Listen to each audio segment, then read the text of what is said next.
You're listening to the Substation Gaming Podcast. I'm Black Chestnut. With me, I have Ricola. Hi. And today we're going to be talking about Kirby and the Forgotten Land. It came out. Game of the year. We've played it.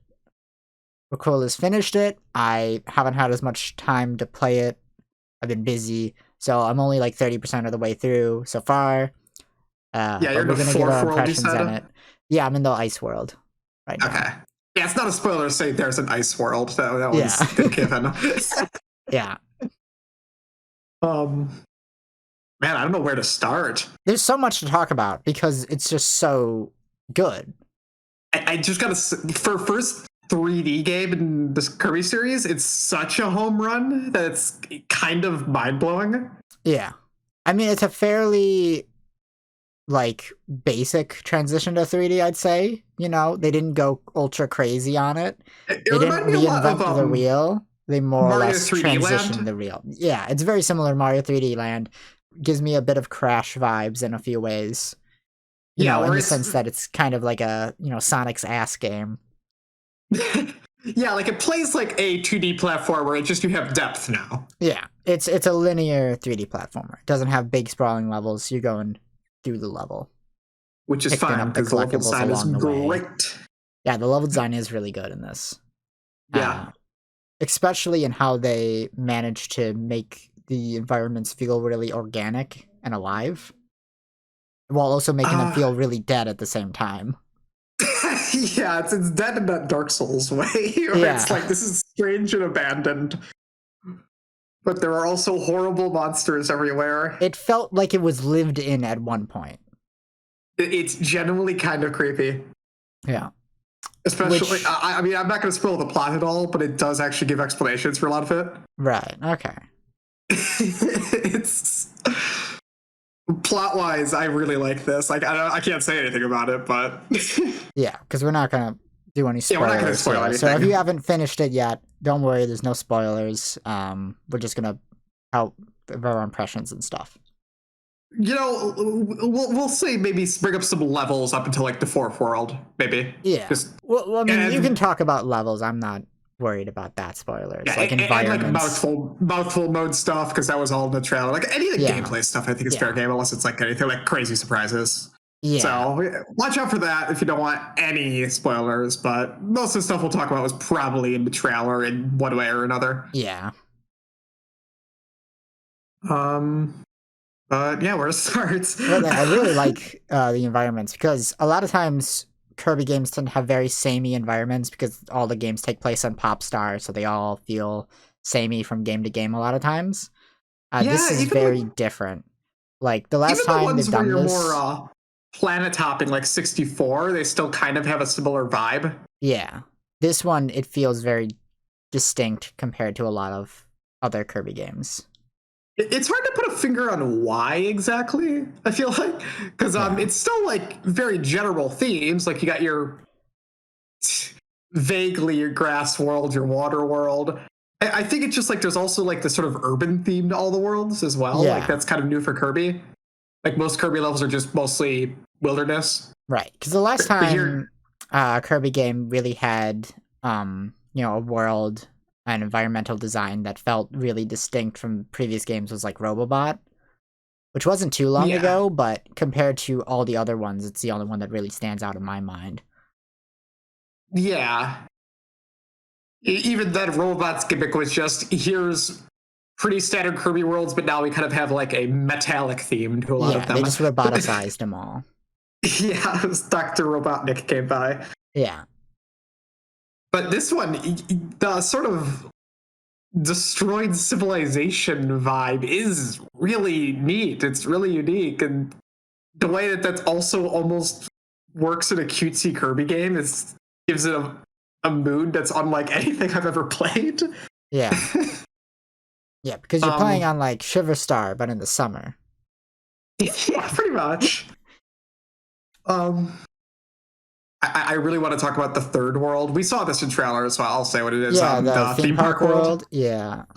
That's such a cool theme. Like, oh, this is something that's clearly made by someone. It's all up and running mostly still, but you know, it's just like an empty theme park. That's weird. I like the part where you go through like the spooky, Yeah, the haunted place, house. the haunted house, There's but like it's actually haunted with actual ghosts.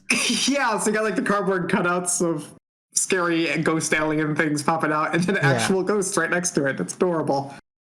And that's also the first place we get to play with one of the mouthful modes, the light bulb one. Yeah. So for your ghost house level, you get to have it be all dark. Yeah, just like it's kind of like the torches in Dark Souls 2. It is, yeah. It even has some interactions with enemies and stuff. Yeah. Everything is comparable to Dark Souls. It's true. I will say, I think those light bulb levels are a lot easier than they intended. Because if you don't hold down the button and you just tap it, those enemies that follow you when your lights up will just like mostly ignore you. Yeah, that's what I did going through that. I just like, okay, turn it on for a few seconds, look in the environment. Okay, now I know where to go, Yeah, pretty much. You can just do that. Although I really like there's also the switches that you use to light. Like, the environmental interaction's so cool too. Like, yeah. Well, we're talking about more... levels. Do you want to talk about the bonus levels or?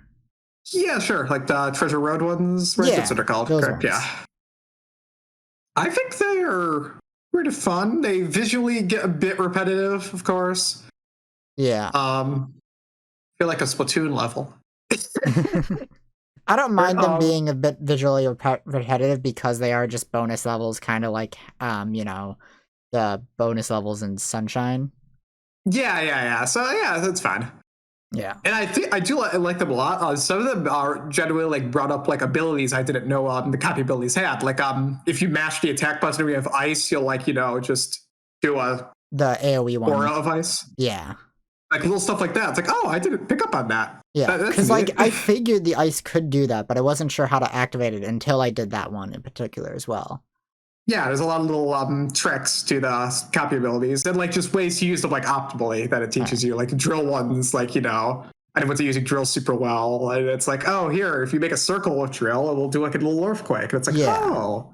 Which is kind of annoying to me because in previous Kirby games, at least the more recent ones, they would have like all the copy abilities moves on a menu that you could just look at by pausing the game, and this one doesn't. So it's a bit odd. Annoying. The copy abilities aren't that complicated ever. It's not like say Fighter in like some of those 2D games where it has like 50 moves. Yeah. And whenever you get an upgrade, if you talk to the blacksmith Waddle Dee, he'll tell you whatever new attacks you have. Right. So if there's anything like really fancy new, it'll tell you that. Like, I didn't figure out how to slide for a bit. You hold on shield and tap a jump button, you'll slide. Yeah, I figured that off because for the most part, Kirby's moveset has just been kept 1-to-1. They just transitioned into the 3D. Yeah. So, like, he still has his block ability, he still has the dodge, he still has the slide, which is all things he could do. I love the dodge, by the way. Yeah. The dodge where it's like slow-mo, like I'm playing like Bayonetta or something. Yeah, it triggers witch time if you do a perfect dodge. Yeah, and if you attack button, he even does like a unique animation counter hit with most of his abilities. Yeah, it's like a mix between the Fury Rush from Breath of the Wild and, witch time from Bayonetta. It's so goofy. It's perfect. Yeah. A lot of the copy... How many... What's the first you've upgraded the copy ability, by the way? Because some of them get freaking insane. I've gotten a couple of 3. Because I've gotten Dragonfire and I've gotten the Meta Knight Mask. So far. The Meta Knight Mask is so cool. Especially... Yeah. That's just the third sword upgrade. Mm-hmm. Where you just go nuts and it's insane. Like, you just, like, fling yourself around. I love... I've used that one for most of the game. Yeah. It feels like, but outside of Sword, a lot of the copy ability upgrades are just kind of like direct upgrades, as opposed to like the Sword, which feels a bit more like situational. In a sense. I think even the second sword you might want to use over the third one occasionally if it's really big. The second sword upgrade. Yeah, it turns you into, gives you a big range. Yeah, it turns you into ultra great sword user in Dark Souls. Yeah, and you get bad hair. Yeah. So there's like a few situations where you might prefer that over the Meta Knight Mask. Yeah. I'm not a huge fan of Dragonfire though, mainly just because of the fireball. It's really slow. Like it has like a startup for a second. I think it has better range and it stuff, does. though. You go flying like 3 times as far. Yeah. But I kind of like how the fire is instant. Right. In the other ones. But at the same time, the range and stuff on Dragonfire is so crazy. It's like, why not use it? Yeah. Yeah, there's not as many copy abilities as previous games, but the upgrades make up for it. Like, if you count all the upgrades as separate copy abilities, which they kind of do, a lot of them could handle very differently. That's true. Then yeah, you probably have like well over 20 abilities, so it's like, yeah. I mean, kind of. Some of them are just like, this one's just basically better. And yeah. Because there's only 12 copy abilities in the game, but one of those is sleep, and another one of those is crash. So there's really more or less just 10. Although the upgrade for crash is really cool. Have you unlocked the upgrade for crash, or did you miss it? Yes, I have, yeah. Okay, because that is so cool. Because you just activate the world. You freeze time. It's and so good. The life gets increased if you hit enemies while time's frozen. Yeah, it's so good. It's so neat. Okay, this is it a spoiler to say that ability exists? Sleep has an upgrade. Sleep has an upgrade? Is it good? Yes. Or did you just put yourself in a bed? You put yourself in a bed, and if you wait the entire length, Kirby wakes up and he gets his health bar is doubled. Oh, that's cool. Yeah, so it's actually, that's neat. That's something I'll use. So they found a way to make sleep interesting. But can you use it like Jigglypuff on enemies? I don't think so, sadly. I wanted to one-shot a boss by sleeping on them. Oh, you can already one-shot bosses. The record for have you talked to that Professor Waddle Dee? Yeah, the wise Waddle Dee. He's got a graduation cap. Dude literally just graduated out of college and he's already calling himself wise. Yeah, he hasn't taken the hat off yet. Literally just graduated and he's already calling himself wise. But he'll play the records for bosses, and when I hear them, I'm like, oh my god! Like I got like the fastest time for Tropic Woods is 4 seconds with no copy ability. What? It's like, yeah, if Kirby could suck up like 2 of those like coconuts that he drops. Right. Those things just do stupid damage, so you could beat Tropic Woods in like 4 seconds if you know what you're doing. Wow. If you get good RNG as well. It's just absurd. Like, just the bosses are a lot of fun like that, where there's just a lot of ways to cheese them. Yeah, the bosses are really good.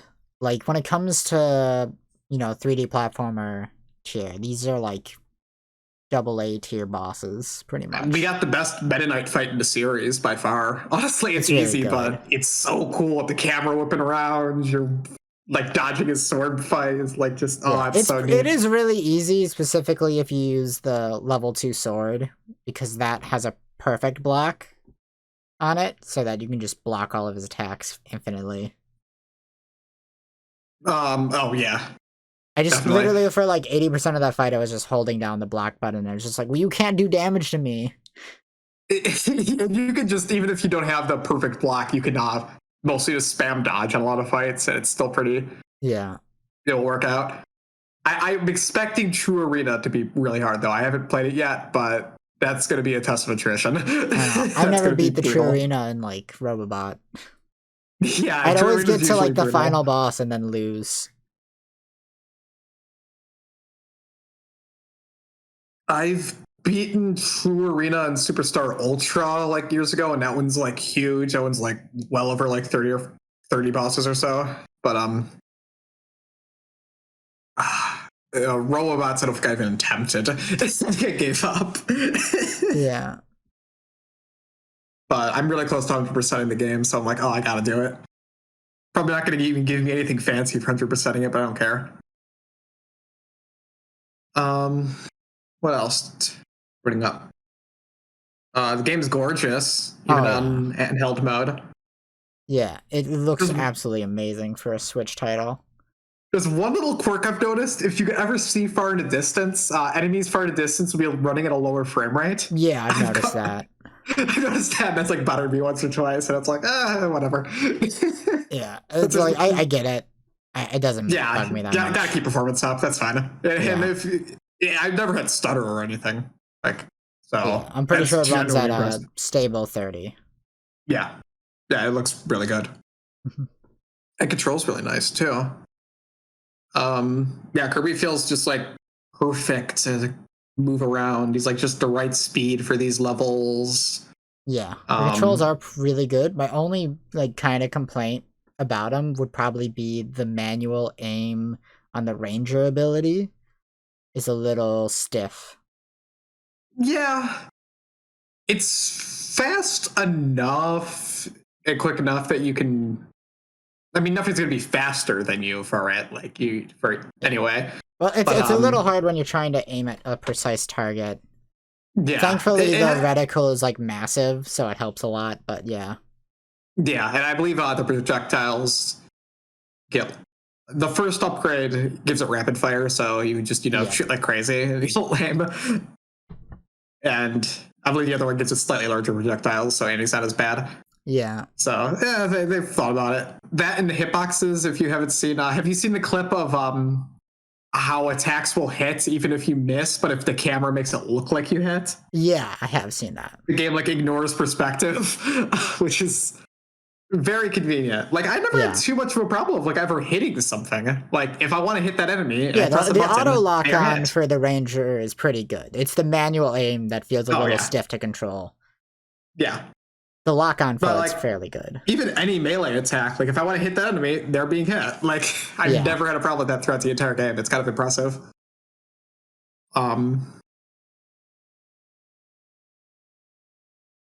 They made Kirby's what do you call it when he puffs up and floats around? No, what's the word for that? Hover, his flight. His hover, something like that. Yeah, they made that work pretty well. Like you can't use it very long to just ignore platforming sections, but if you ever fall off of something, you can just fly back right back up. I've never died from a pit. that is really nice. Yeah. Then he gets tired like he does in 64, or if you fly too long, he'll get exhausted and fall down, which, you need that for these levels. Oh, yeah, for sure. What are your thoughts on Mouthful mode? Mouthful mode is actually a really well thought out, well executed gimmick. It might be like my favorite Kirby gimmick. I don't even know. I probably like it more than say like the Max Robobot even, because it's never intrusive. It just feels like a little thing if you do for a second, and then boom, you're back to regular Kirby. Yeah, it's really well done. Yeah, it's very seamless. They don't go on too long. There's enough of them. They all feel very distinct. Most of them are really fun to use. Yeah. You know? I'm trying to think what my favorite to use is. I'm a big fan of the ring mouth one where you shoot air out of it. That one's good. And especially because you could use it to propel boats. Other ones. I really like Scissor Muff's the least interesting. The Scissor Lift. The Scissor Lift one, that one's like whatever. Yeah, that one. The stairs one is a little unfun to use, if only for the fact that it's super slow. That's true. There's a lot of good puzzles around it though, so that's okay. Yeah. I do like crushing people with it too, even if it's slow. Yeah. Car is it's car. You drive around a car. It's fun as always. Car one's really good. Yeah. Honestly, I wish there were more levels used again. I do really like there's a level in the theme park where it's just all like focused around a car pretty much. Oh yeah, that level's really fun. Yeah, it's especially fun to get, getting like, all the good times on the time trials. Those Waddle Dees extra Waddle Dees based on you getting good times, so you just need to like speedrun a level, which is a lot of fun. Yeah, and I also like that if you ever fail on one of those segments or any other segment like that in a different level, you can just retry them if you mess them up. Yeah, that's really which is so like the first time that popped up, I was like, oh no, I missed the thing at the end, and then it's like, and it's the end of the level too, and then it's like retry star, and I'm like, oh thank God I don't have to replay the whole level just so I can try that again. That is something a meaner game could have pulled, but this Yeah. This game just wants you to have fun. Thank God this is Kirby and not Dark Souls. So it is the Dark Souls of Kirby, though. You have a dodge button. Kirby that's always had a dodge button. That's true, but it's 3D now. Yeah. That means older Kirby games were like Hollow Knight. Sure. Yeah. Especially like Amazing Mirror. God, could you imagine if we got a 3D Amazing Mirror? A 3D Metroidvania Kirby game. Would probably be the greatest game ever made. Could be good. Oh. I'm so excited for where Kirby goes next, because I just want more of this. Yeah. Like, I've almost 100% of the game, and I'm like, I want more levels. I think that's what we are going to get next for Kirby. We're just going to get more of this. It's going to be really good. That's fine. We have so many 2D Kirby games at this point. I'm fine with them going nuts. Go nuts. Especially with how polished this is, if it being the first one of 3D. Yeah. Hopefully, like, just to talk really quick about, like, potential sequel to this, what I would want to see from that would definitely just be more copy abilities. Yes. I think they were a bit restrained in this one just because a lot of copy abilities might be repetitive, like to just do a lot of the same things in a 3D space, I feel like, and they wanted to keep it simple just because people are getting used to the new. It was a bit less of that and more of putting in a copy ability in 3D is a lot more work than it is in 2D, and since we're reinventing the wheel by making it, Kirby 3D, it means we have to start from scratch with all of this. We have to reinvent how these abilities should work. We have to figure out how to make them work in 3D, because I'm sure in the older 2D games, they would reuse a lot of code and whatnot. And like the designs, a lot of them control very similarly. Like it's like, oh, if you press dash and use an attack, it will do this thing. It will fling you forward. Like fire, ice, and water all use very similar hitboxes. Yeah, and I imagine they also would reuse code from game to game. Yeah, like Return to Dreamland, they've been using that engine since like 2011, I believe, right? Yeah, exactly. And, and plus they already had like written down on paper and all these examples of how the abilities should be 1-to-1. And so they just have to more or less recreate them and bring them forward. And how puzzles work in 2D. They've been doing those the same since Superstar. Yeah. But in this, it's like everything is brand new. They had to start from scratch with everything. So it makes sense that they couldn't make as many abilities, But I think there's also a lot of abilities that just wouldn't work well in 3D, like Stone. Would not be fun in 3D. Like Stone wouldn't be that good unless they add a bunch new stuff to it. Like I don't know. Yeah, give it like an attack where he like rolls forward, kind of like the One Rock ability in Mario Galaxy 2. Yeah, or maybe take some of the rock combinations from that's 64. Kind of like already like going into Needle's territory. Which can we talk about Needle for a second in this game? That it's basically just Katamari. And it's amazing. The Needle ability is so much fun. Yeah, you get you do more damage if you roll up enemies. Yeah, you get speed when you roll up enemies. Yeah, this is the first time that Needle has actually been fun in a Kirby game. It's amazing. It's yeah. I mean, I kind of like Needle in 64, but it's also because you can actually move around a bit. Yeah, I mean, Needle in 64 is good too, but like this was like one of the few times where Needle. Yeah, this one it's like, oh, this is one of my favorite. So much fun to use in so many levels because you can go so fast if you keep picking up enemies. You get momentum every time. Yeah. So you can just go, woo.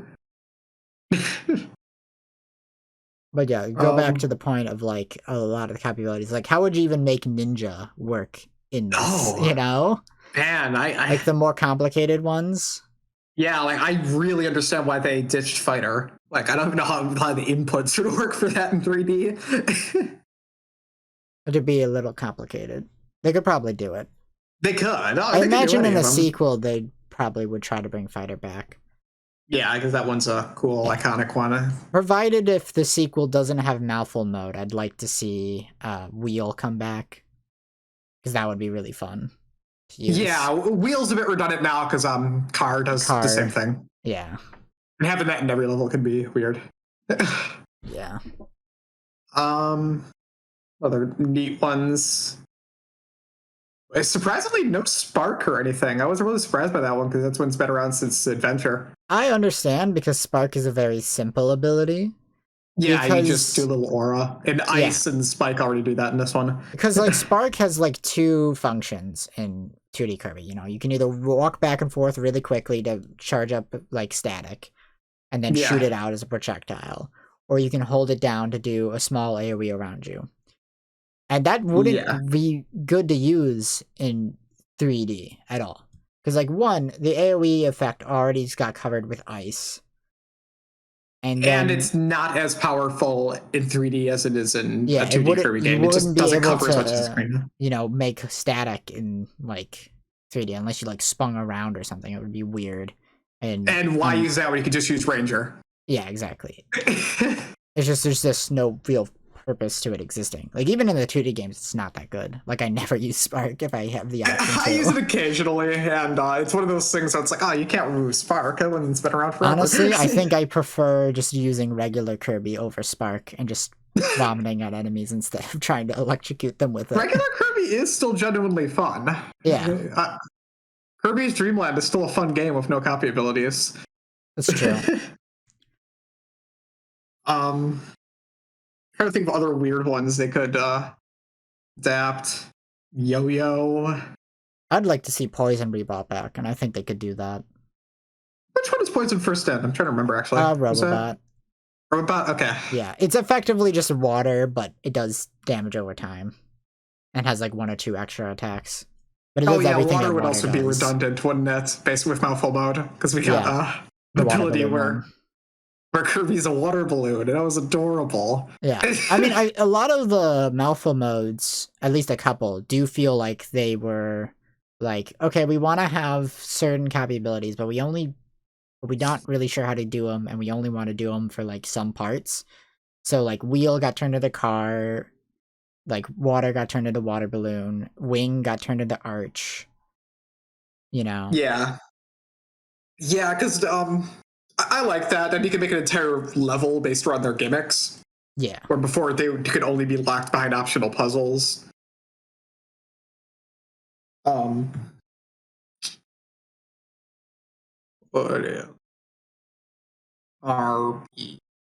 I also like how Malfa mode specifically was stated that Kirby can do it because he got spaghettified by going through the warp hole that sent him to the planet. It's a strange gimmick, even among Kirby gimmicks, because it has nothing to do with the plot whatsoever. It's just, okay, he's here now. Now he has mouth powers. Okay. No, it's explained in, like, the item descriptions. That Yeah. It's just that him teleporting screwed up. Because remember in the cutscene, he was getting spaghettified when he was going through the wormhole. That's where Spaghetti.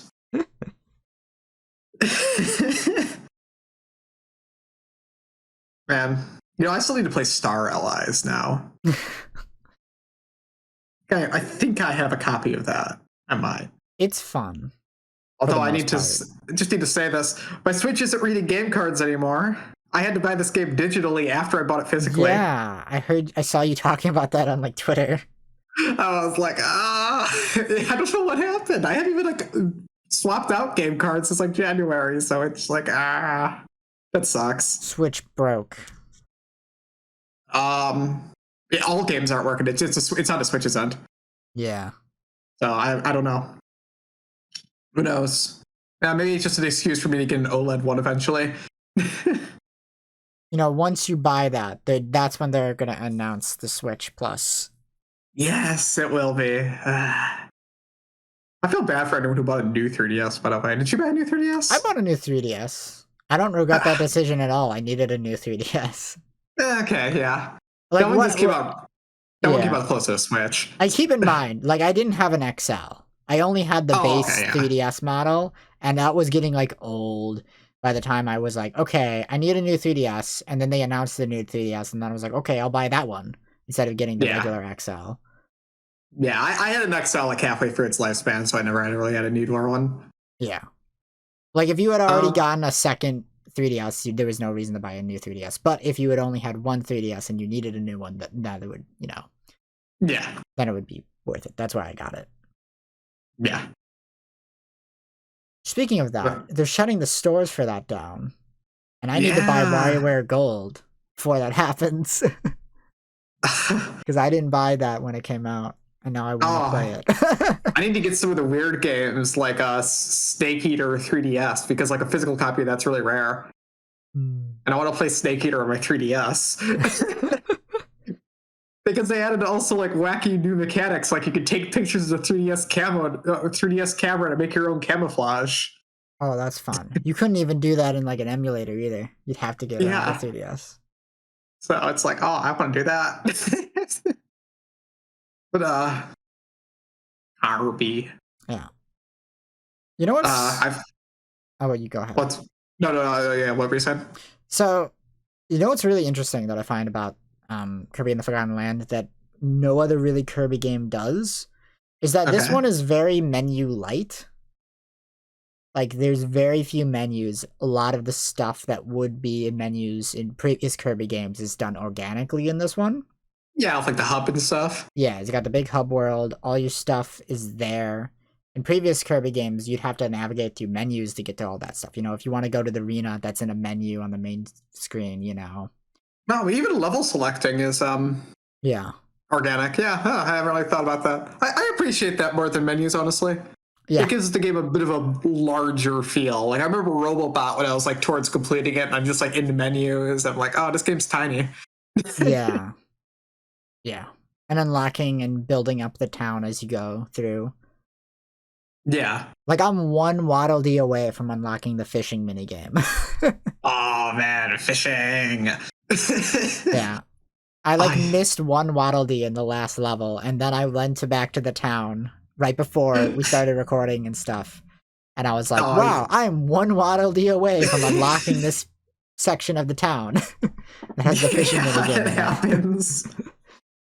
Waddle Dees are a lot of fun to unlock, honestly. Yeah. Like, throughout the game, I've enjoyed getting them all. And they feel worthwhile. Yes. That's another really great thing about this, is that unlike a lot of other, like, 3D platformers and stuff, the collectibles feel extremely tangible.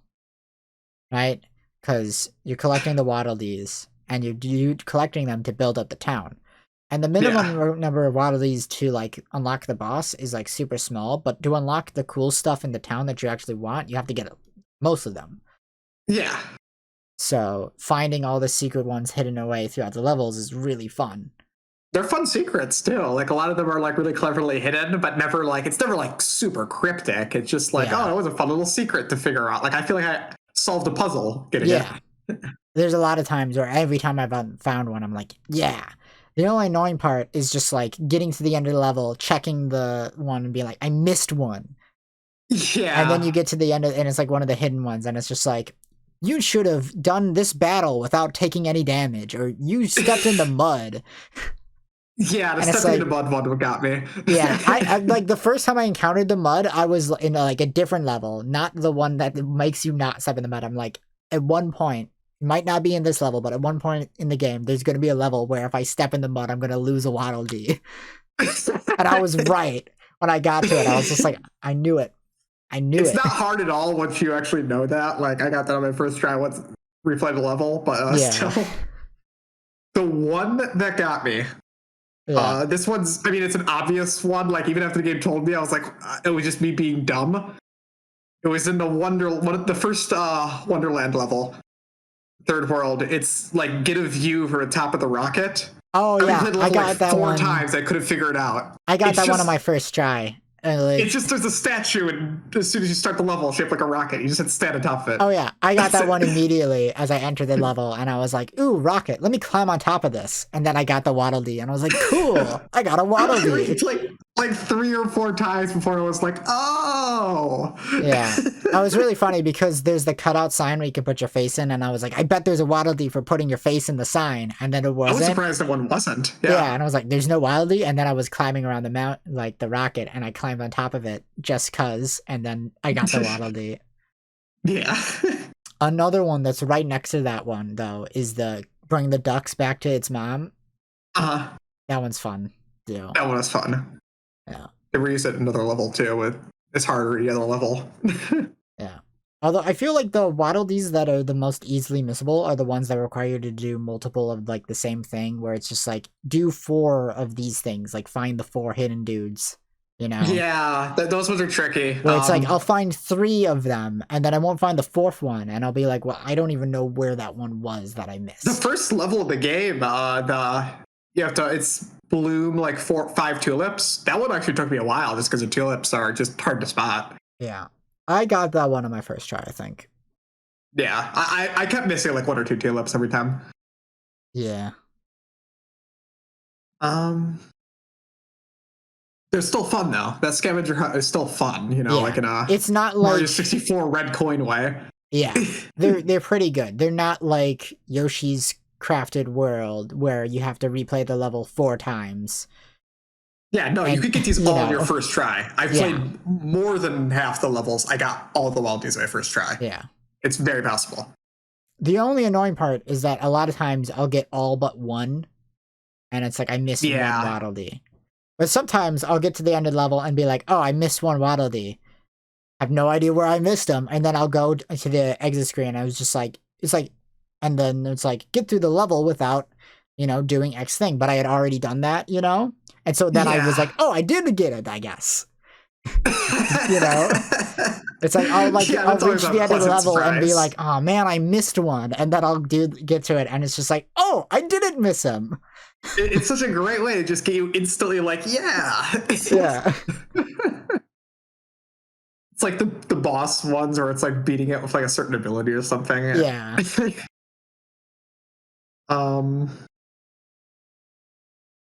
Oh man, I had actually missing the Waddle Dees. I kind of got happy about that occasionally because it's like, oh boy, now you have an excuse to replay this really fun level. Yeah. That helps too. Is like the levels are not like egregiously long. They're really nice, but they're perfect length. Yeah, and if you already know the collectibles that you've already gotten, you can run past those ones and just focus on trying to find the ones you missed, which you should have a better idea of where to look after completing it, because they usually tell you the thing you missed, Yeah. Or at least you'll have a general idea, because specifically for like the 3 to 5 missing Waddle Dees, they'll pop up in order of where they appear in level. So if you know that you got one and then you missed the 3rd one, but you got the 4th one, then you'll see the 3rd one's cage is still there. So you'll know it was in between those 2, Yeah. Convenient. Which will give you a good idea of where you should look. Reminds me of the Teensies from Rayman Legends, actually. Which were also collectibles you had to get out of. There were guys stuck in a cage. Yeah. But yeah, you could do that same thing where it was like, okay, you missed one that was between these 2. Yeah. Another nice thing about the hidden Waddle Dees specifically is that they'll make a lot of noise when you're near them. So even if you can't hear them on screen, you can a lot of times hear them, and then you'll be like, okay, I know there's a guy around here. I have to find him before I progress, When I was first playing, I was playing it docked, and I didn't hear those sounds. Like, I just because, I don't know, like, I think like you just had your volume heater was like running in the room. So like I just couldn't hear. I could hear everything fine except for the Waddle Dee noises. Like I didn't pick up on those at all until I started playing it handheld. The scrolls are pretty deviously hidden. Yeah, I haven't missed any scrolls so far. I didn't miss any until the last world. Those ones are like kind of brutal. But luckily there's a wise Waddle Dee. If you talk to him, he'll tell you if you missed one. So, he'll even give you like, here's the general area of the level it's in. So it's nice. Yeah. Even then, they're well hidden. They get really devious.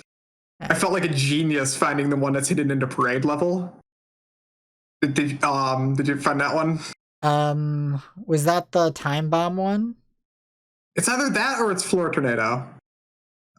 Yeah, I think I found it. Because I've been through that level, and I got all the scrolls from that, yeah. That one I felt like a genius for figuring out the puzzle. That one was well hidden, yeah.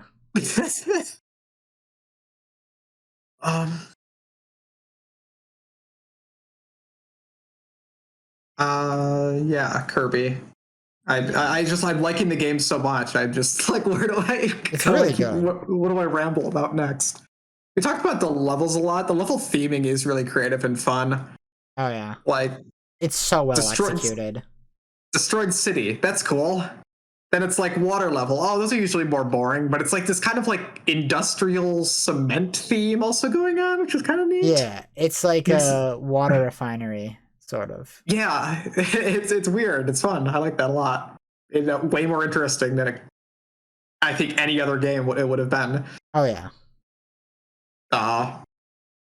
Theme park. It's a theme park level. Those are always neat and underdone, honestly. I can play a ton of games in theme parks more. Yes, it's much better than Sonic with its casino themes.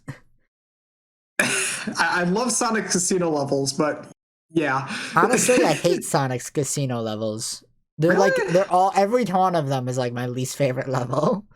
The Sonic Heroes one could be pretty hellish. Oh, that one's like the worst one of them all. That one's so obnoxious. Adventure is like design-wise really obnoxious, but at the same time, there's something I really find charming about the level, where you just have to like make a bunch of money. The level's okay if you are down to play pinball for like 20 minutes. And that's fun, because pinball's fun.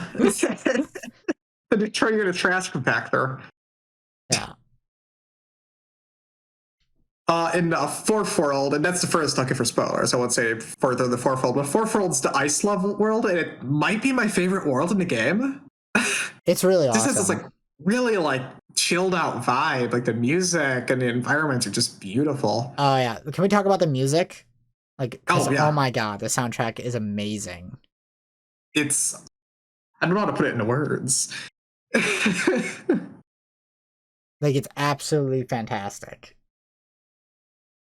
Yeah, I was like, the first world feels kind of like traditionally like Kirby. Like, this sounds like something that could be like another Kirby game. It's still really amazing, but then like it gets more unique and interesting with each world. Like they like have like each world has a very distinct style. Yeah. Like I liked Wonderia had like a sort of like guitar in a lot of its songs. Right. Like almost like a Beach Boys guitar. It's like that kind of weird guitar. But speaking of like the ice world and stuff, to go back to that, the frozen subway level. Yeah. That level is great. It was. I was thinking of the game Metro.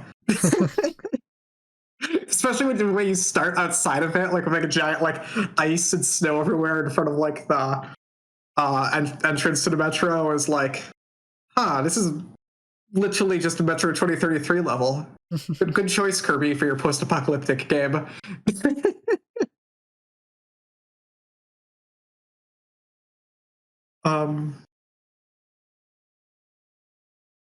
Other points of music are there? Meta Knight's theme, I didn't really like that much at first until I realized what it was a remix of. Yeah. It's a remix of the credits music from Meta Knight's Revenge from Superstar. Oh yeah. When I caught on to it, I was like, oh, this is way cooler. Just so you know, DDD's boss theme is as cool as you imagine. It's got the DDD music. Yeah. When that kicks in, it's like, oh, King DDD. All this Kirby's making me want to rewatch Kirby Right Back at You. I was on the Kirby wiki after beating Forgotten World. I keep wanting to call it Lost World because isn't that a Sonic game? Yes, it is. It's a Sonic game where they go to the Lost Hex.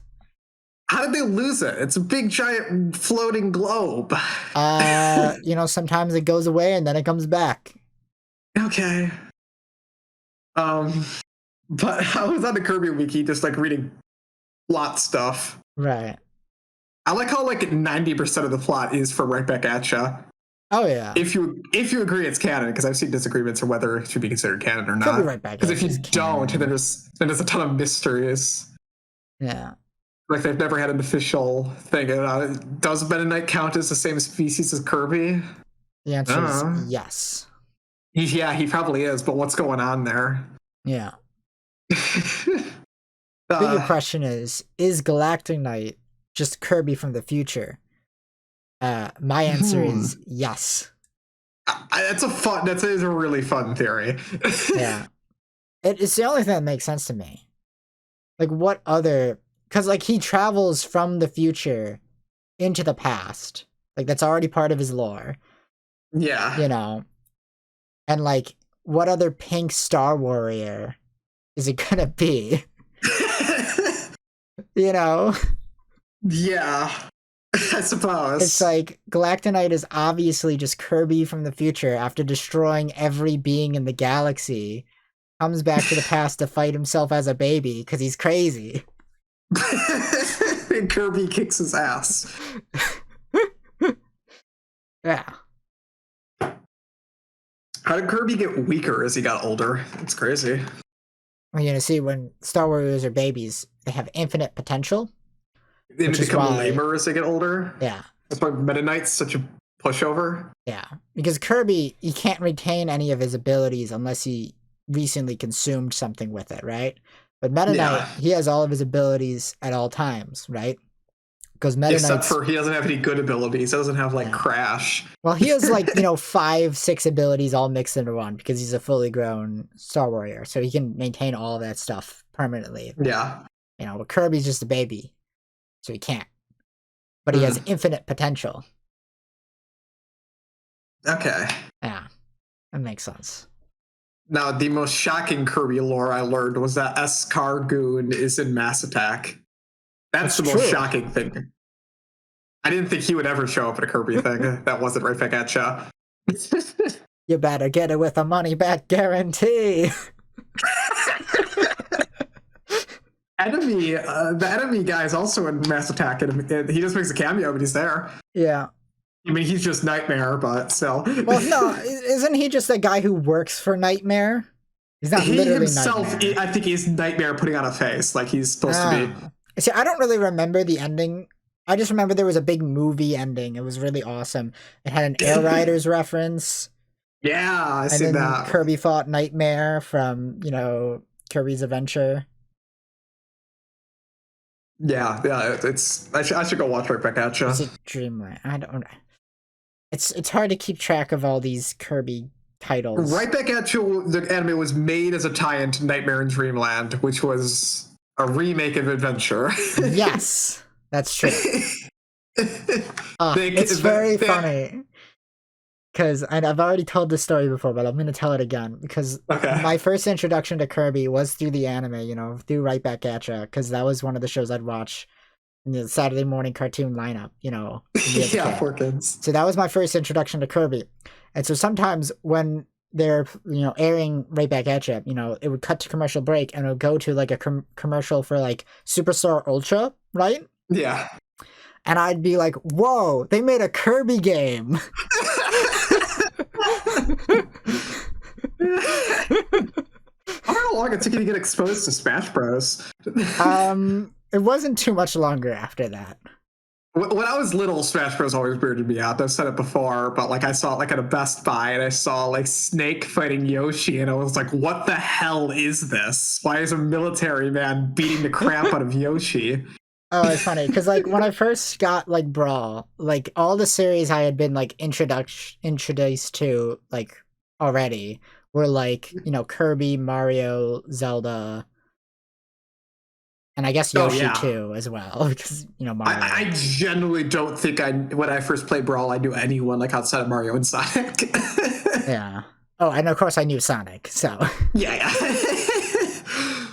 Yeah. Oh, I knew Pokemon, of course. I am Pokemon.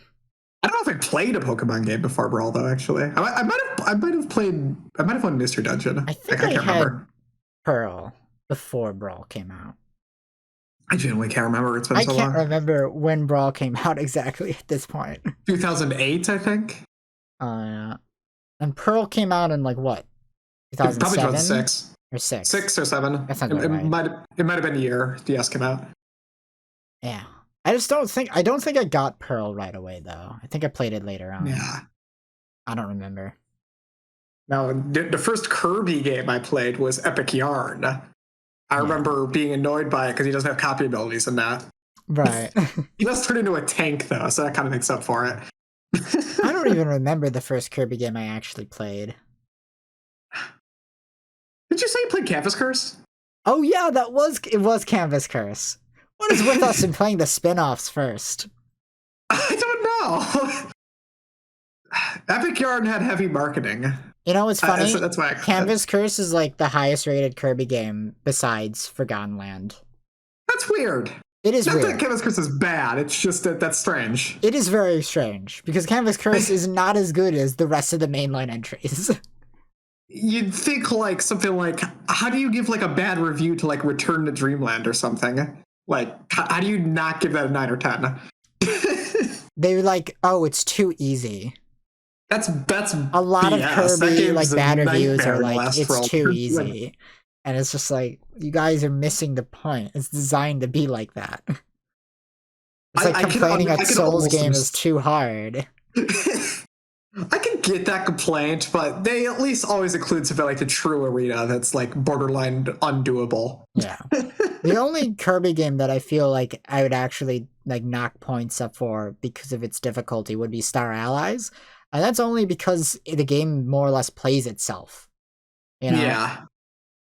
And, Forgotten Land is pretty easy most of the part, but there is some post-game stuff that's really tricky, and you're distracted by spectacle too often, honestly, to Forgotten Land is so fun, though. Like, I couldn't even care less about anything. You're too distracted by the fun.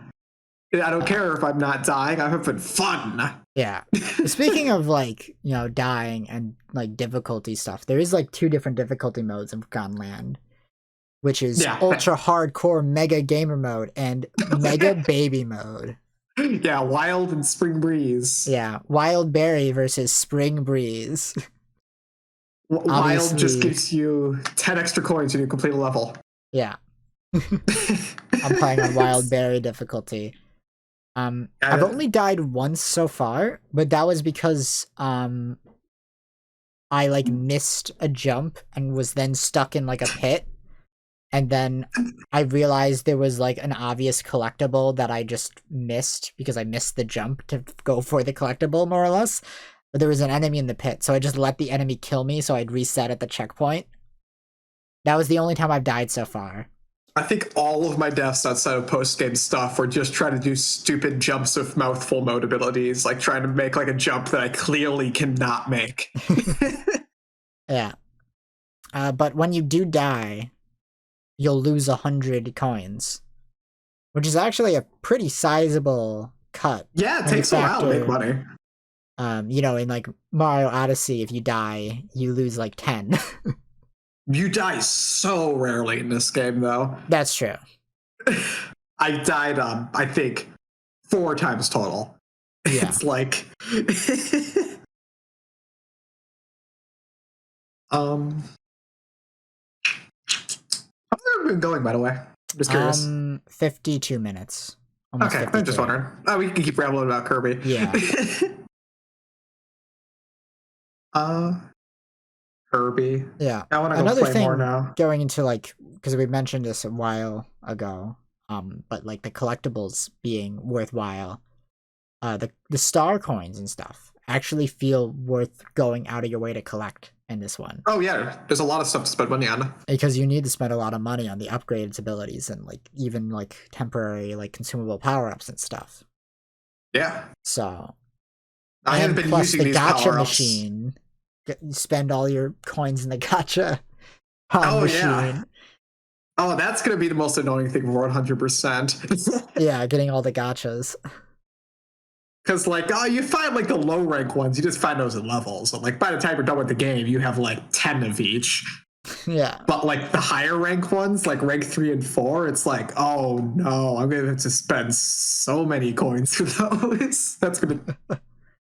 I'm going to need to, like, replay, like, dozens of levels just get coins. That's going to be annoying. Yeah.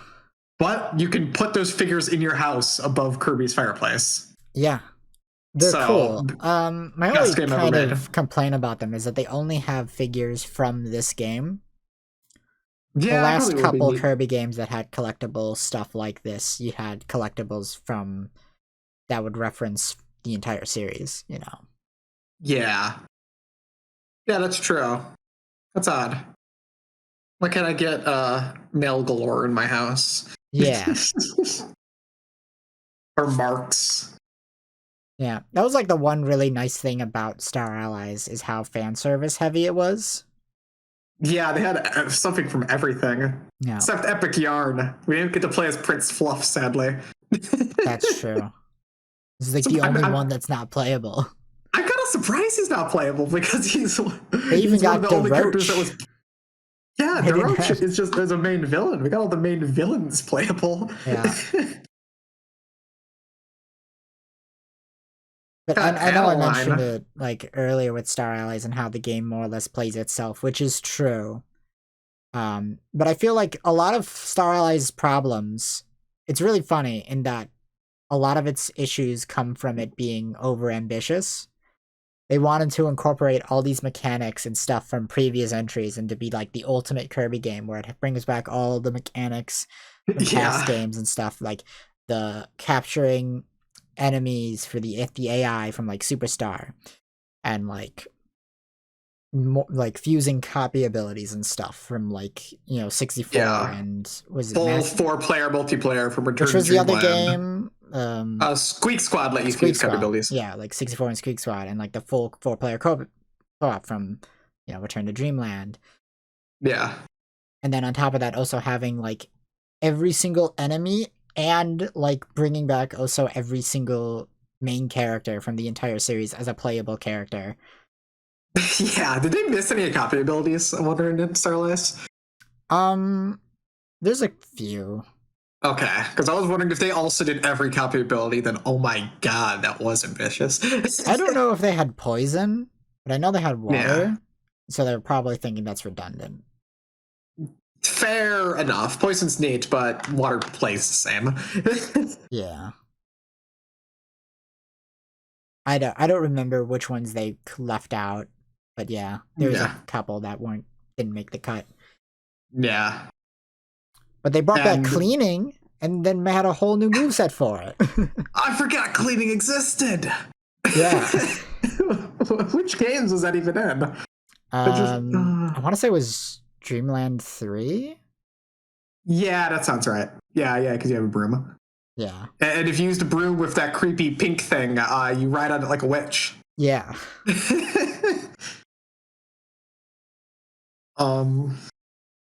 Yeah, they had all the helpers too from all the Dreamland games. Yeah. Yeah, man, that game had everything. I need to actually play Star Allies. Yeah, Star Allies is a pretty good game if you're a diehard Kirby fan, and it's a very mediocre game if you're not. I think it sounds like when people talk about it, it sounds like it's a huge disappointment. It's not. It's just only an 8 out of 10. Yeah, like Star Allies is like only gonna be awesome if you love Kirby. If you don't care about Kirby, it's gonna be a mid as fuck game. Even then, I think it's probably just like a totally standard 2D platformer. Yeah, I don't think anyone could say it's bad. I mean, like I said, the biggest problem with it is that the game plays itself. Yeah. Which I can understand why, like, say, Arlo didn't really like it at all, because he hasn't played any Kirby games before that.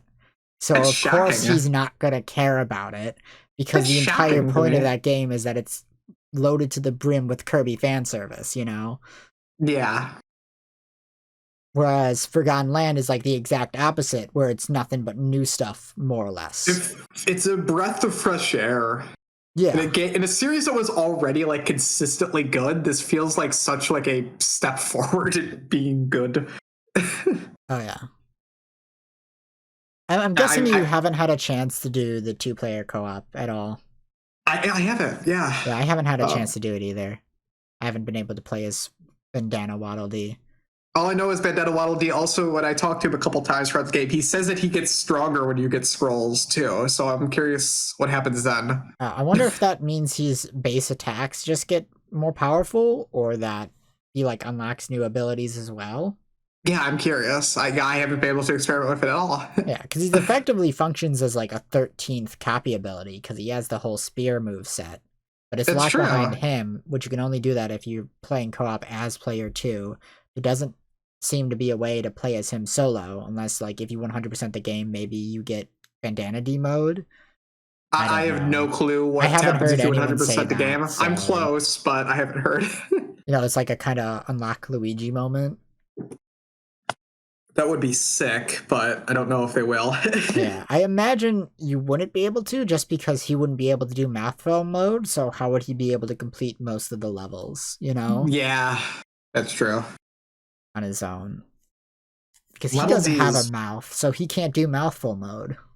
How does he talk? Oh, they have a mouth behind their skin. The skin will just absorb food. Remember that clip from Right Back At Ya where the Waddle Dee absorbed the cookie and then he started eating it? You didn't have to say that there was a mouth behind the skin. That's horrible. I have no mouth and I must scream. They do scream. They're Asians. They go wow wow wow wow. Oh, that's horrible. He absorbed the cookie. Is Right Back At Ya available on anything? I doubt that's available legally. I gotta watch it. As far as I'm aware, no. But if I can stream that somewhere in HD, I'd have to. Completely unrelated, I'm pretty sure the entirety of Adventures of Sonic the Hedgehog is on YouTube. If all I know about Adventures of Sonic the Hedgehog is it just got a new Brazilian dub. That's amazing. Look it up sometime. They added Gen Z slang to it. The Brazilian dub, so Tails says cringe. It's amazing. Look it up. It's beautiful. That's pretty awesome. Oh man. So we're getting the new Sonic movie. When do we get into the Sonic-verse? What Sonics are we gonna have? We're gonna have Adventures Sonic. We're gonna have, Modern Sonic, Classic Sonic. We're gonna get a few more, We're gonna get the Comic Sonic. Comic Sonic, both Comic Sonics. Yep. Both the Archie one and Saturday AM Sonic. I see. Yeah, Saturday AM Sonic's cool. He's the same as Comic Sonic, but whatever. Yeah. They're gonna fight all the different Eggmans. The Eggmen. Yeah. Jim Carrey. I'm so excited for the Sonic movie. When is that coming out? I gotta go see that. Like next month.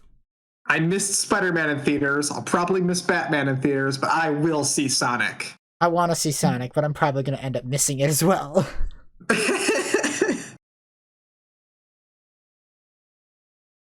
Gotta see the Chaos Emerald. Yeah. But, with the Sonic movie and the Mario movie, and we already got the Kirby anime, we're already gearing up towards the Super Smash Brothers movie within the next 10 years. Especially since we're going to get that Metal Gear Solid movie. Oh, yeah. Like Oscar Isaac playing Snake. Yeah, all these films made by completely different corporations. They're all going to... Well, they're all going to be owned by Disney in a few years. Yeah. We're gonna get them together. It's gonna be awesome. Who are we missing? What series need to get their movies? Zelda. Metroid. People have been making jokes about Zelda movies for decades. There was the Smosh video back in the day, I think. It's probably because it wouldn't work very well. I don't know how you would make it without it just either being horribly generic. I mean, you could do it. And the problem is, it's just like Zelda's stories are inherently written to be for the video games, So they're structured for the games. A thing. Yeah. Like, a lot of Ocarina of Time stuff is very, sort of in the background. It's not front and center with a lot of its themes. You kind of have to think about it for more than 5 minutes in order to get the plot and what it's trying to say, Yeah. It's got good character moments and stuff, but the overall plot is not the kind of thing that would work for a 2-hour movie. Yeah. There's too much fourth wall breaking with the time puzzles and stuff as well. Yeah. That's also such a big part of the game. Yeah. Because Ocarina of Time's whole plot is kind of centered around the theme of losing one's childhood to tragedy and whatnot. Yeah, I suppose. I haven't played Ocarina of Time forever.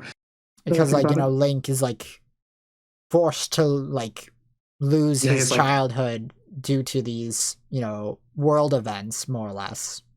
Yeah, literally lives it. He literally becomes an adult instantly. Yeah. You know, actually, the Zelda manga is really good. All the mangas of them are really good. So I guess you could. It is adaptable, possibly. Yeah, but the thing is, like, it's easier to adapt a video game into a novel than it is to adapt it into a film, I feel like. Yeah, I mean, mainly because so many games are long. Yeah, because video games and novels have that same quantity of being longer form storytelling than an 1.5 to 3 hour movie, you know? Yeah, even like a 3 hour movie, it's like, oh, we don't have enough time. Yeah. It's why The Lord of the Rings had to be put into a trilogy where each movie was 3 hours long. Yeah. It wouldn't have worked any other way, you know? Yeah. Exactly. Yeah, what other Smash Bros. Characters still need? We need the Star Fox film. Yeah. They're really bad. I can't imagine a Star Fox film being good. I like Star Fox, but you just can't make a good Star Fox movie. It would just be terrible. You could make it okay, but like the only way I can imagine it is like Buzz Lightyear of Star Command, if that makes any sense. That is literally what a Star Fox adaptation would be. It would just be that show. Yeah, that's what I'm saying, you know? Oh yeah, then why bother? You just watch that and just pretend it's Star Fox. They're making a new Buzz Lightyear movie. Yeah, that one's gonna be like edgy, realistic Buzz Lightyear. Yeah. Played by Captain America. We need the Donkey Kong film. There is going to be a Donkey Kong film. They already announced that it's in production. Is a Yoshi film next? I hope that. I don't know. That'll be part of the Mario Cinematic Universe. Well, I'm sure Yoshi will show up in the Mario movie. He's just not going to talk, you know. I'm disappointed. Yoshi noises. Because they're like, okay, we can give Toad a voice. We're not going to give Yoshi a voice. That'd be weird. Hey, he talked in the Mario Brothers Super Show. Yeah. It's just really funny because like so many of these things already have at least, you know, animated TV show adaptations, you know. Yeah. Because Kirby's got an anime, Donkey Kong's got a CGI show. Yeah. I Shower You with Coconut Cream Pie show. So good. It's so much fun to watch.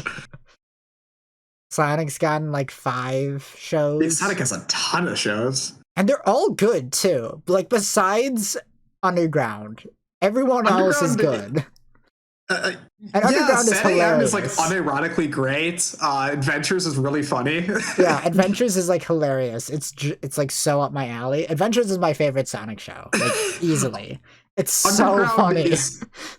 It's really funny when Eggman kidnaps Santa Claus and then has a line where kids get up in his lap and they have to tell him what they're giving Eggman for Christmas.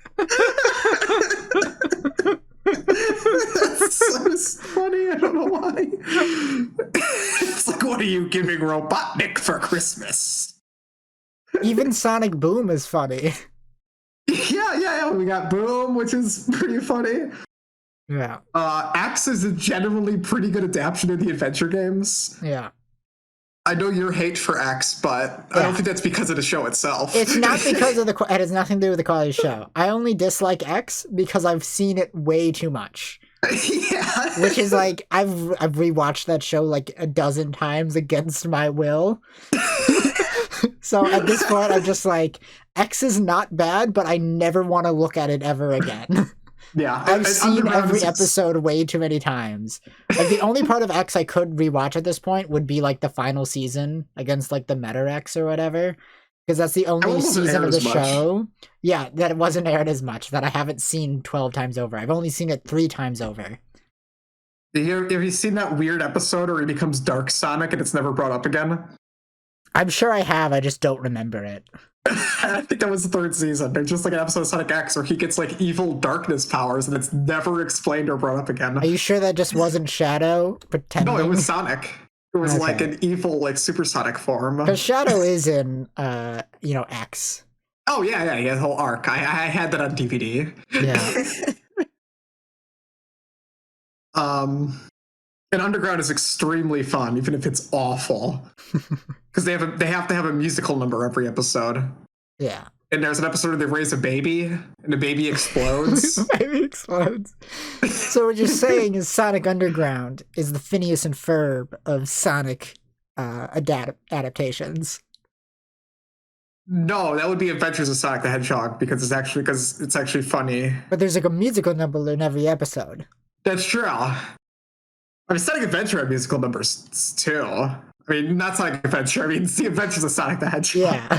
Sonic Adventure does have musical numbers in the credits. The characters do sing their theme songs in the credits. It's so weird. Sonic is the best series. Not as good as Kirby. Kirby's way better. Yeah. Man, I could be watching some Kirby right back at you. It's so good. That nice Mexican accent. It's so good. I like how his Mexican accents become canon to Smash Bros. Yeah. I appreciate that. I can't imagine DDD without a southern drawl. I still find DDD talking in general weird, even if I've seen a decent amount of I've seen a few episodes of Right Back At You. Just DDD not going, wah, wah. See, it's the exact opposite for me. DDD not talking is super weird.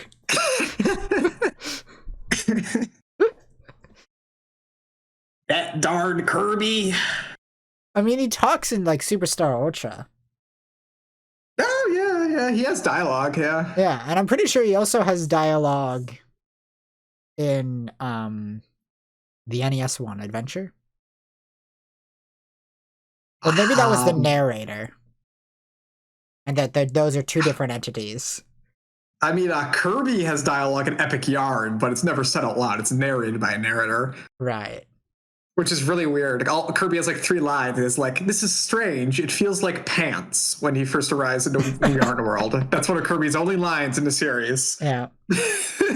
It's really crazy how DDD went super 180 from the first game being main villain to good guy immediately in the second game. Would we call him good guy? I call DDD an anti-hero.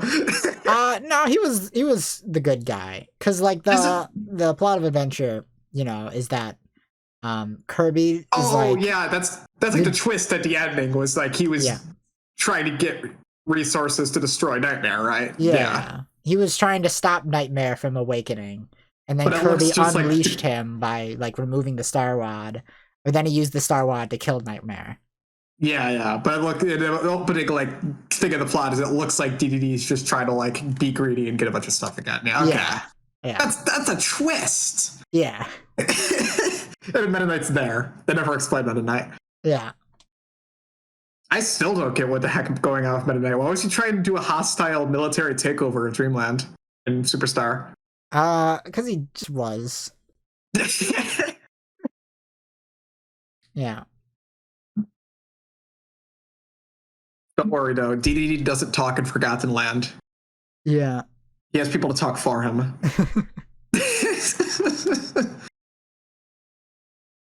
Yeah, what a great game so far. I love it. I don't know if I'm going to say it's best Kirby game, but it might be best Kirby game. It's the best 3D Kirby game. Sure. You know, it's like now we're in the phase of Kirby's life where it's like he's been split into 2, like how Mario was back, you know, and Zelda was back in the N64 days. Yeah. Kirby finally got there. It took him a while. Kirby's always been late to the party. Yeah. He was one of the last NES games ever. Yeah. That's why Kirby's Adventure is so good. Yeah. It's like, unironically, it's easily arguably the best NES game. It's definitely the most playable NES game. It doesn't have anything that makes me actively like want to not play it. Yeah. Because even like NES games I love, like say like Castlevania or something, they're just like balls to the walls hard. Yeah. Like honestly, in terms of like overall quality and stuff, when it comes to the NES library, the only other game that really stands close to Kirby's Adventure is like Mario Bros. 3. Yeah, like it is also in terms of playability. That game's not annoyingly difficult. Yeah. I don't know. I've always had a lot of trouble with the 2D Mario games. So Mario Bros. 3 always kicked my ass. I remember I finally beat the first world as a kid in Mario Bros. 3, right? And I was like, yes, I finally beat Mario Bros. 3. And then I got to World 2. And I was like, That wasn't the end of the game? There's more? Those are the people back in the day in Ghosts and Goblins when they beat the gargoyle in the first level. Yeah.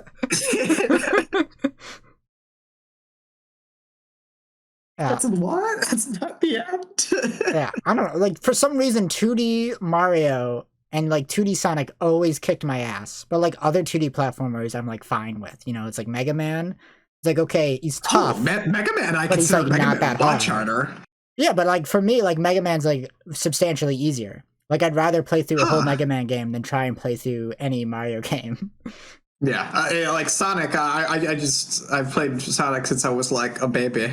Sonic is like, I'll play the first level and then be like, the difficulty spike has arrived. It's time to stop playing the game. I can beat Sonic games, but I can't beat the Death Egg robot without save states, because screw that. Oh yeah, fuck that.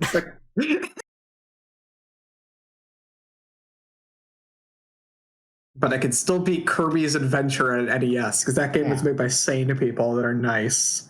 Because like whenever somebody says like the 3D Mario games are so much more complicated and so much harder than the 2D ones, I'm always just like, no, they're way easier. Like for me, like 3D Mario is like my jam. Like I love 3D Mario. That shit's like hard a cakewalk. They're hard to 100%. Like they all have like something that's like annoyingly difficult in all of them. There's at least a couple levels that are a pain in the butt. Like I got really close to completing like 100%ing 64, but then I was just like, I don't want to do the last 4 100 coin missions. Yeah, they're just boring. Yeah. If your speedrunners could do them in like 20 seconds each, but still. Yeah. But no, it's just like, because what happened was I was doing them all in order, right? And I got to like Wet Dry World, right? And that one's really hard to do. Yeah, there's just all the coins. Yeah, because there's enough 100 coins in the main section of the level, I think, to get all 100 without entering the secret town. Yeah. Because once you enter the secret town, you can't really leave it. Could you not? I haven't played. It's possible to enter the secret town without entering at the highest water level.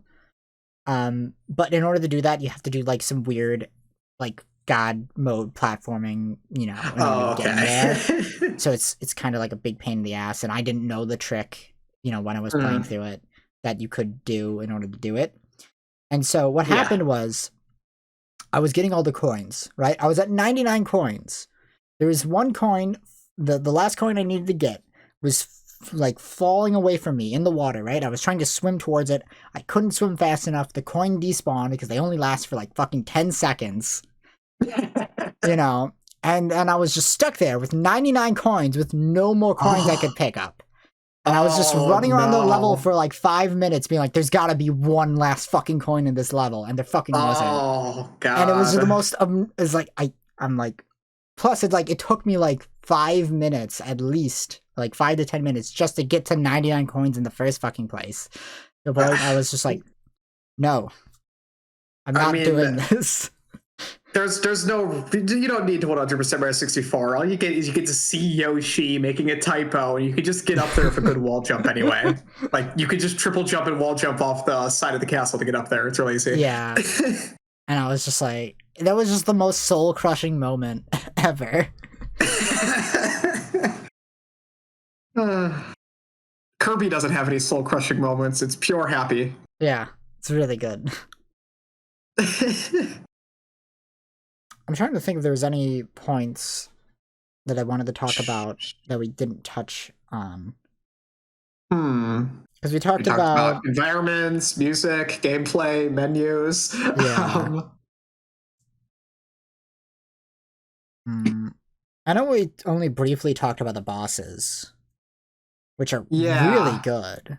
They're all really fun, and also all of them have like ways to beat them really, really quickly. Yeah. They're really, really well designed. Like, honestly, the only other game that it's like 3D platformer that has bosses as good as this are like Hat in Time. And I consider Hat in Time to easily have the best bosses in any 3D platformer. And you haven't even seen the final boss yet. Oh, I'm really excited for your reactions to it. Does the game turn into Star Fox? No. Awesome. The final boss you fight in its Kirby gameplay. Nice. And it's That's always awesome. good. Kirby final bosses where you actually play it properly are always very awesome.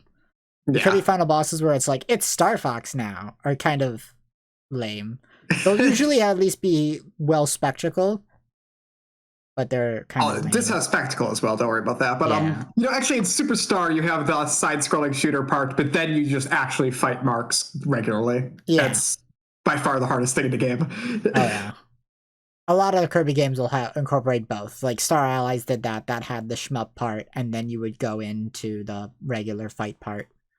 And it would switch between the two a couple times. I think Return to Dreamland had a level where it was like it had a whole side scroller level, and then you fought Magalore. Yeah.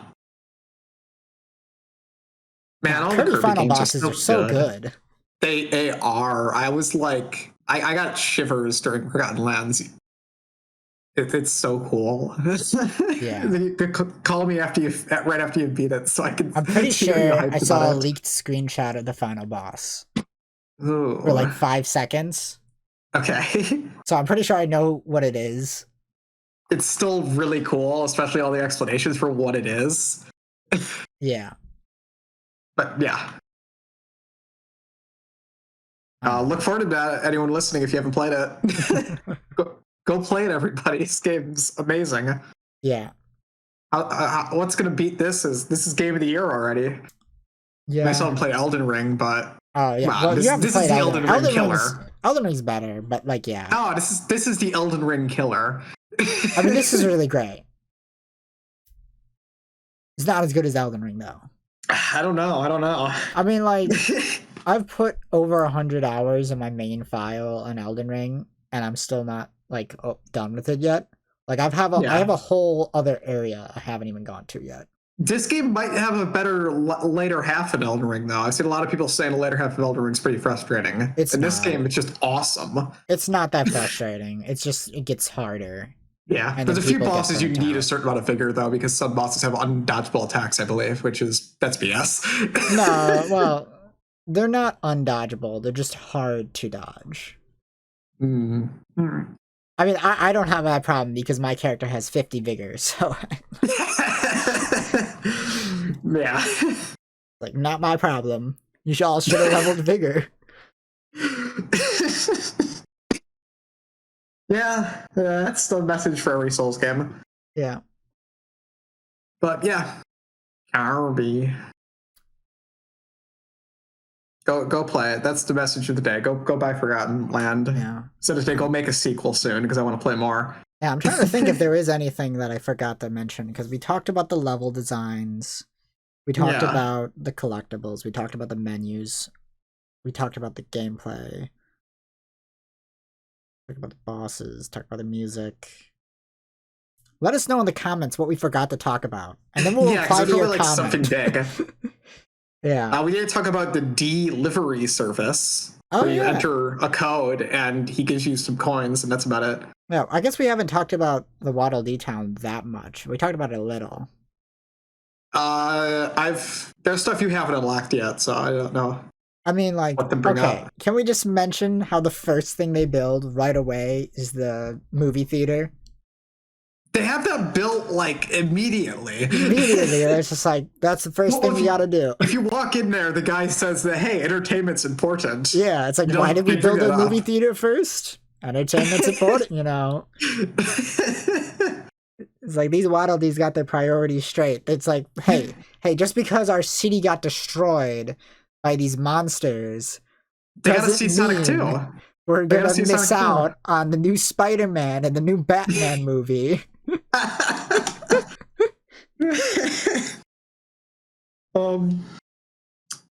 Yeah, you know, you think even from a gameplay wise, the last thing you unlock would be that movie theater. Yeah, I think the last thing you unlock is a sound test. By the way, yeah, that makes sense. There might be something I haven't gotten every Waddle Dee, but there might be something after you get all of them. But yeah, although that begs the question. It's like, if everybody that, like, you know, got sucked into the vortex and then taken to this new world, why is Waddle Dee Town here at all? Like, they made how it fast did they colonize this fucking planet? They're good. They build DDD in Newcastle like every game, don't they? After Kirby explodes it. He only explodes it sometimes. It's happened like 4 or 5 times now. Within like the 10 minutes that Kirby got sent there, the Waddle Dee town colonized the entire location after getting warped to there. They didn't try to figure out what happened. They just like, okay, we're just gonna start a new town here. Immediately build it. It gets destroyed immediately, and they all get captured. Like Beast were fun villains. Within like 20 minutes of Kirby and the gang arriving, they colonize the entire planet, and then it gets destroyed, and then fun fact, one of the random models that you get explains how they were found. It was Chef DDD's food. The Beast Pack smelled it because it tasted so good. Yeah, that makes sense. That's how they found it, because the Chef DD made such good food.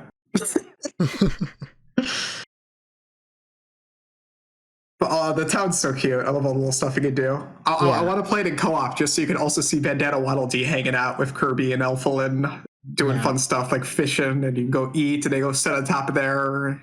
Oh, it's so cute. It reminds me a bit of Bravely Default. Okay. Because you rebuilt the town. Oh, yeah. With like the Street Pass stuff. Man, I saw someone playing Bravely Default, and they didn't do any of the town rebuilding stuff. I mean, like, you can't do it anymore. Yeah, you can't really do it anymore, yeah. Which sucks because a lot of content is locked behind that. You just can't really access at all.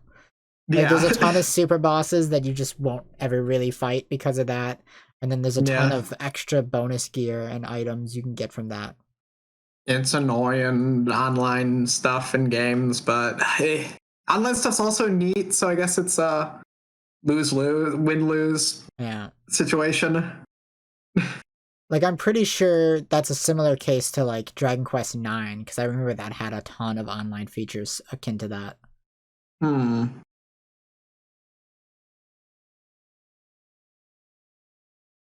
Yeah.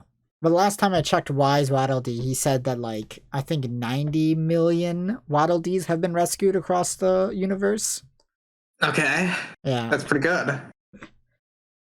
Yeah, I love his statistics. They're a lot of fun. He gives you some, especially, I've said it earlier, but when he gives you the boss times, you're like, how did they do that?